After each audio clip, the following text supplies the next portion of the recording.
السلام عليكم، شلونكم؟ شخباركم؟ ان شاء الله ربي تكونون بخير. رائعة ثانية، احنا عرضنا وحدة وهي الثانية من خامة حجر الحامي. خامة حجر الحامي، خامة طبيعية لحجر الحامي اللي الناس كلها دا تنتظر احنا نشتغله. سورة يوسف والجهة الثانية ان رزقنا هذا ما له من نفاد. بما انه هذا الحجر هو حجر للخير للبركة، يقي من السكر والثمل للمدمنين او اللي يدمنون حالات الادمان. يعني المهم يتقعد الراس، تخليه يكره سبحان الله هذه الامور. خطينا عليها السورة عفوا فلما رأينه يوسف،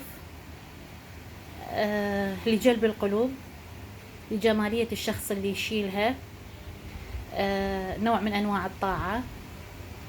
هذه الطرقاعة معروضة للبيع، وقبلها عرضنا وحدة السعر $150.